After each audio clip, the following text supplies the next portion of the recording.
My fiancé said, "My ex will be my man of honor. Accept it or the wedding's off."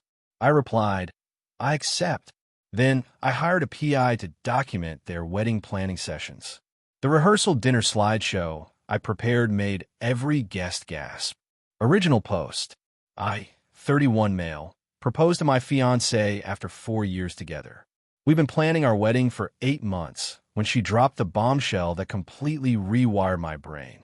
We were eating takeout on the couch, going over the wedding party list when she said it so casually, like she was mentioning we needed more napkins.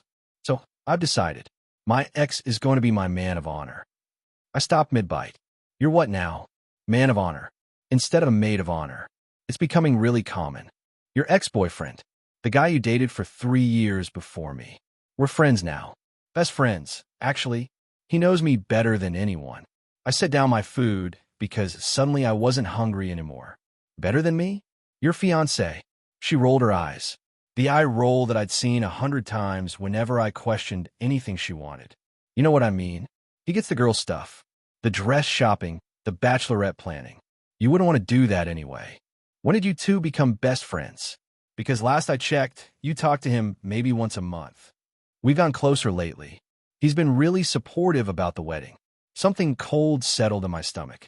That feeling you get when pieces start clicking together, but you don't want to see the picture they're forming. I'm not comfortable with this, I said. Pick someone else. Her face hardened. No, he's my choice. Accept it or the wedding's off. An ultimatum. 8 months of planning. Deposits paid. Family flights booked. And she's throwing down ultimatums about her ex. I looked at her for a long moment. The woman I'd planned to spend my life with. The woman who was currently threatening to cancel our wedding if I didn't let her ex stand beside her at the altar. Fine, I said quietly. I accept. She smiled, kissed my cheek, and went back to eating like nothing happened. Thank you, babe. You won't regret this. Narrator, I would not regret this. But she absolutely would. The next morning, I called a PI. Not because I'm paranoid, because my gut was screaming and I'd spent 4 years ignoring the whispers. Time to listen. Update 1. 2 weeks later. The PI was this unassuming guy in his 50s. Former insurance investigator. Not flashy, just thorough. He quoted me his rate, I paid the retainer, and he got to work. Meanwhile, I played the supportive fiancé role. Smiled when she talked about her ex, nodded when she mentioned their planning sessions. Even shook the guy's hand when he came over to discuss the bachelorette party. He had this smug energy, like he knew something I didn't. Kept touching her arm, making inside jokes, calling her by a nickname I'd never heard. My fiancé would laugh at his jokes harder than she ever laughed at mine. You're being so cool about this, my fiancé said after he left. I knew you'd understand eventually. Just want you to be happy, I said. The words tasted like ash. Day 3 of surveillance. The PI sent his first batch of photos. My fiancé's car parked at her ex's apartment complex. Timestamp, 2:14 p.m. She'd told me she was at a cake tasting with her sister. Day 5. Coffee shop photos. Them holding hands across the table. Her leaning in close enough to kiss. His hand on her thigh under the table. The PI had gotten 3 different angles. Professional work. Day 8. The money shot. A hotel parking garage. Her car. His car. Both there for 4 hours on a Tuesday afternoon when she claimed to be at a dress fitting. The PI got them walking into the lobby together, his arm around her waist. The PI called me that night. You want to get the room footage? I have a contact at that hotel chain. No, I said. I've seen enough. But keep documenting. I need a timeline. Dates, times, locations. Everything. How long? Until the rehearsal dinner. 6 more weeks. He paused. That's going to add up. I know. Worth every penny. While he worked, I started my own preparations. The rehearsal dinner was being held at a nice restaurant with a projector set up for the slideshow. Originally, my best man was supposed to put together a cute how we met presentation. I volunteered to take over. Said I wanted it to be special. My fiancé was thrilled. That's so sweet, babe. You never do stuff like this. Yeah, I never had a reason to before. The PI's reports kept coming. 13 documented meetups over 6 weeks. For hotel visits. Countless text exchanges he managed to photograph when her ex left his phone on the table at lunch. Dude was careless. left his phone face up while he went to the bathroom. One text thread stood out. Her ex had written, "Can't wait till this wedding circus is over. And it's just us." Her reply, "2 more months of playing house. Then I get his money in the divorce, and we can finally be together." I read that message maybe 50 times. For years. 4 years of my life, and I was just a stepping stone to a divorce payout. The anger came first. White-hot, blinding rage that made me want to break things. Then came the cold. The calculated, methodical cold that let me think clearly. She won a show? I'd give her one. Update 2, the week before. The final week before the wedding was chaos. My fiancée was stressed about centerpieces. Her mother was stressed about the seating chart. Her ex was stressed about his man of honor speech, which he kept practicing in front of my fiancée while I pretended to be busy with other things. "Don't you want to hear it?" he asked me once, clearly enjoying himself. "I want to be surprised," I said. "Save it for the big moment." He had no idea how big that moment would be. My fiancée's mother had been insufferable the entire engagement, constantly making comments about how her daughter was marrying down since my family didn't have generational wealth. How I was lucky to have found someone so beautiful. How I needed to step up and provide the lifestyle her daughter deserved. At one point, she actually said, "I hope you know what you're getting. My daughter could have had anyone." I just smiled and nodded, kept collecting evidence. The ex got bolder as the wedding approached. Started coming by the apartment more often. Always had an excuse, wedding favors to discuss, final fitting coordination, speech revisions. My fiancée didn't even try to hide how much she preferred his company to mine. One night, I came home early and found him on the couch, her legs draped over his lap while they watched TV. They jumped apart when I walked in. "Just going over the seating chart," she said quickly. "Uh-huh, with your legs on him. Don't start. You agreed to this." I held up my hands. "You're right. My bad." Later, the PI texted me a photo from earlier that day. Them kissing in a parking garage at 3 p.m. Same day, same clothes. I'd finished the slideshow 3 days before the rehearsal dinner. Spent hours editing it, making sure the transitions were smooth, the timestamps visible, the photos crystal clear. Added some nice background music. Made it look professional. My best man was the only one who knew. Showed him the whole thing on my laptop. "Bro," he said when it ended. "This is nuclear." She was planning to divorce me for my money. They were literally texting about it. I'm not saying she doesn't deserve it. I'm saying this is going to be chaos. Good. Your parents are going to be there. Her parents. Your grandmother. They should all know who she really is. He was quiet for a moment. "You sure you don't want to just call it off quietly? Walk away." She made me feel crazy for questioning their friendship. Told her family I was controlling and jealous. They all think I'm this insecure loser who can't handle his fiancée having male friends. No, they're going to see the truth. He nodded slowly. "Okay, then I'm with you. What do you need? Just be ready to hand me a beer afterward." The day before the rehearsal dinner, my fiancée cornered me in the kitchen. "You've been weird lately," she said. "Distant. Wedding stress," I said. "A lot on my mind." "You're not having second thoughts? Are you?" I looked at her. Really looked. The face I'd woken up next to for 4 years. The smile I'd fallen in love with. Now it just looked like a mask. "No second thoughts," I said. "I know exactly what I'm doing." She seemed relieved, kissed me, and bounced off to call her ex about some last-minute detail. I went to my home office and triple-checked the USB drive. 53 people in a private dining room. Family from both sides, the wedding party, close friends. White tablecloths, candles, the whole setup. About 30 grand worth of deposits on the line for the main wedding, but right now I didn't care about any of it. My fiancée looked beautiful. So did her ex, standing beside her in a tailored suit, playing his role perfectly. They'd orchestrated themselves at the head table, so he was sitting next to her. I was on her other side, almost like an afterthought. Her mother made a toast about true love and finding the one who completes you. She looked at her daughter and the ex while she said it. Not at me. I noticed. The dinner went smoothly. Appetizers, small talk, toast from both fathers. Her father barely acknowledged me during his speech. It was all about his precious daughter and how she deserved the world. Then someone tapped their glass and announced it was time for the slideshow. Our groom put this together himself, my fiancée's mother announced. How sweet is that? Everyone clapped. My fiancée beamed at me. Her ex raised his glass with a knowing smirk. I smiled back. I really wanted to make sure everyone sees who we truly are. The lights dimmed. The first few slides were genuine. Our first date at that little Italian place. Vacations together, the beach trip, the mountain cabin. Holidays with family, both sides looking happy and blended. Everyone was awing and laughing at the funny captions I'd added. Then slide 20 hit. A photo of my fiancée's car at her ex's apartment. Date stamped 3 weeks ago. Time, 11 a.m. to 4 p.m. The room went quiet. Someone whispered, "What's this?" Slide 21. Her and her ex at a coffee shop, holding hands. Timestamp visible in the corner. What the her father muttered. Slide 22. Hotel parking garage. Both cars. 4-hour overlap documented. Clear shot of them walking into the lobby, his hand on her lower back. My fiancée stood up. Turn it off. Turn it OFF. I didn't move. Neither did the slideshow. Slide 23 through 28. A rapid succession of meetups. Restaurants, parks, his apartment complex, another hotel. Timestamps on every single one.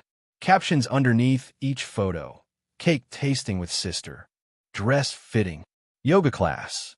The lies she told me, paired with the truth. Her mother was covering her mouth. Her father looked like he'd been slapped. My grandmother was gripping my grandfather's arm, jaw tight. The final slide was the text exchange. Blown up, crystal clear, impossible to misread. Can't wait till this wedding circus is over. And it's just us. 2 more months of playing house. Then I get his money in the divorce, and we can finally be together. Someone gasped. Actually gasped. My grandmother said, "Oh my Lord," loud enough for everyone to hear. A bridesmaid at the far table started crying. My fiancée was frozen. Her ex was halfway to the projector, trying to unplug it, but my best man stepped in his way. "Sit down, man of honor," my best man said. "Show's not over." I stood up. The room was dead silent, except for my fiancée's mother crying and muttering no, no, no under her breath. "I found out 6 weeks ago," I said calmly. "Hired a professional to document everything. She's been sleeping with him the entire time they've been planning the wedding." "You spied on me," my fiancée shrieked. "You psycho. You were literally planning to marry me, divorce me, and take my money. Pretty sure that's worse than hiring a PI." Her ex tried to puff up, chest out, attempting to look intimidating. "This is insane. You can't just ambush people like this. You can't sleep with your best friend's fiancé and then stand next to her at the altar pretending to be her man of honor." And yet here we are.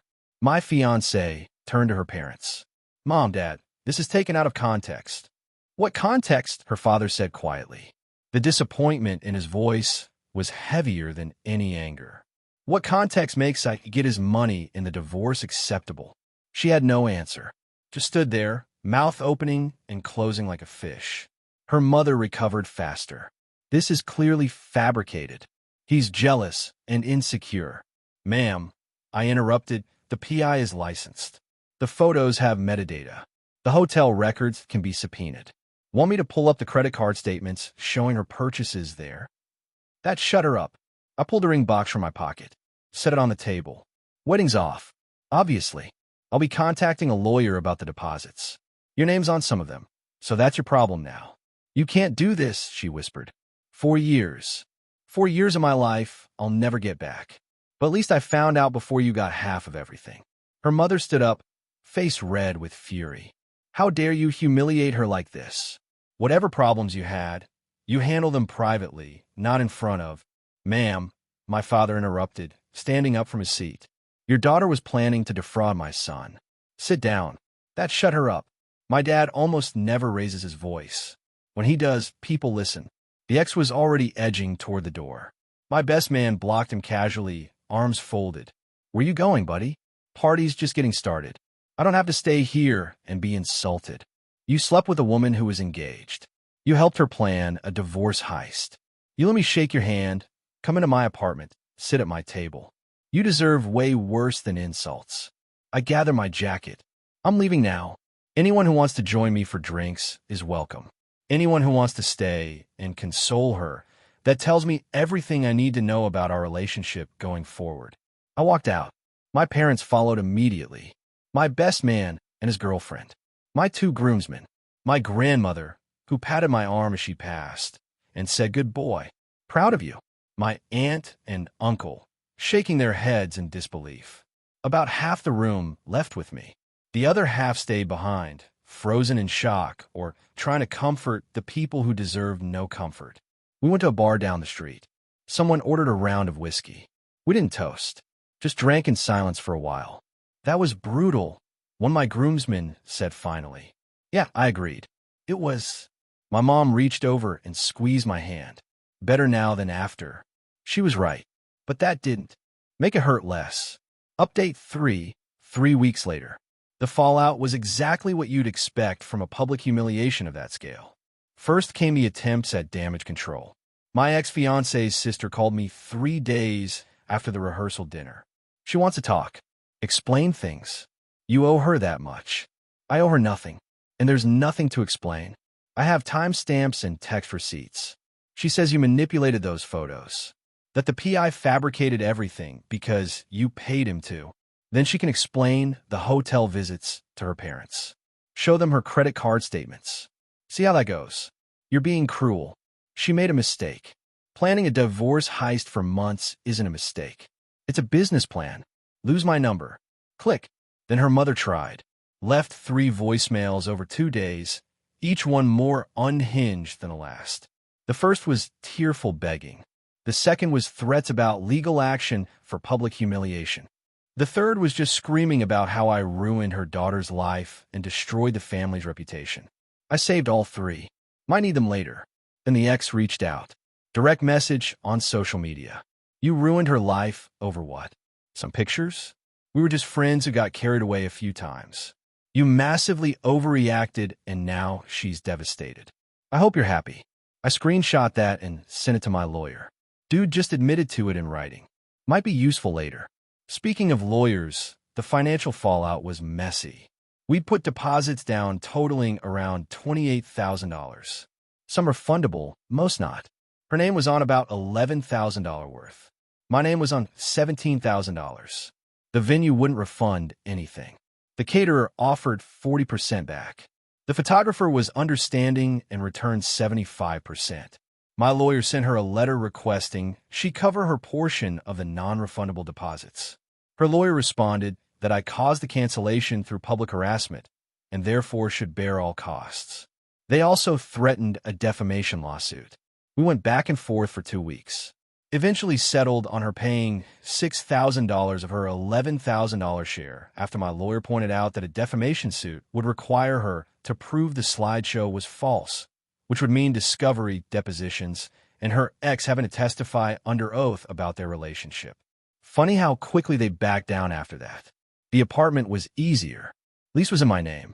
She had 30 days to get her stuff out. I gave her the dates I'd be at work so she could collect it without us having to see each other. Her father came to help her move. He apologized to me, actually.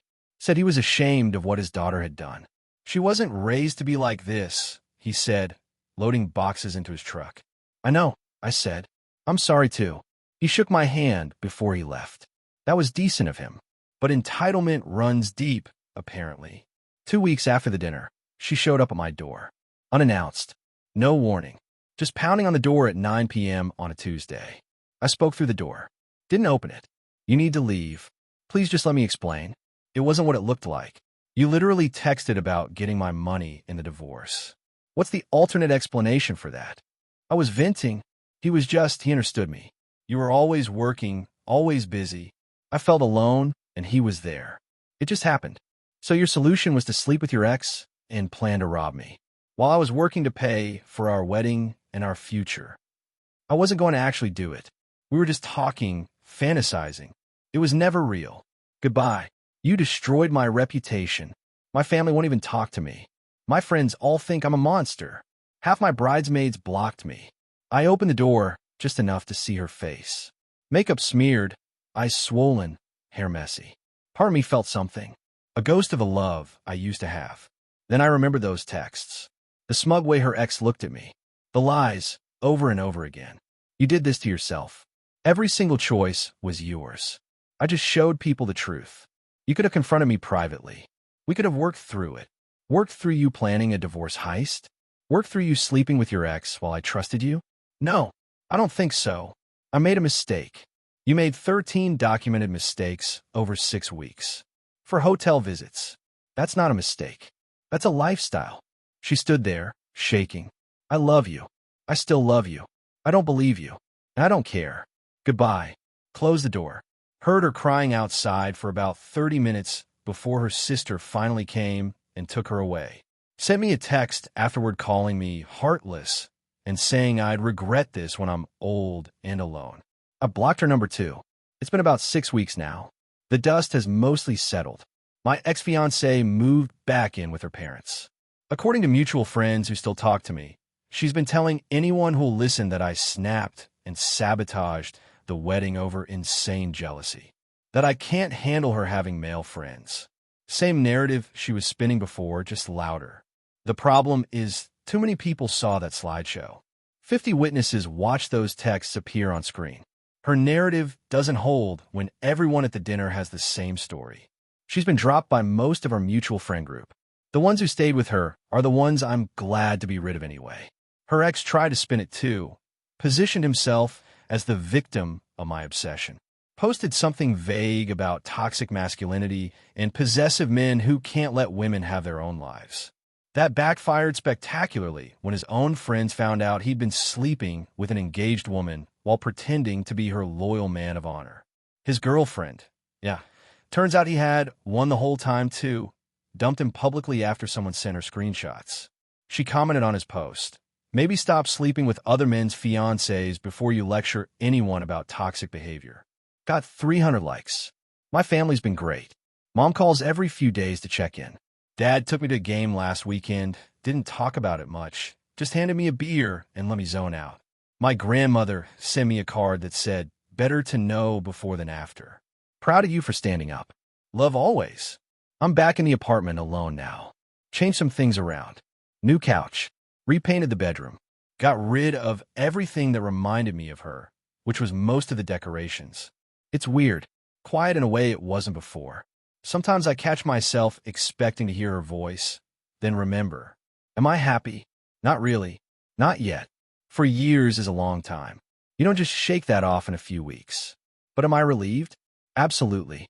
Every time I think about what would have happened if I'd married her, the divorce filing 6 months in, the legal battles, watching her walk away with half of everything I'd worked for while her ex waited in the wings, I feel nothing but gratitude that I trusted my gut.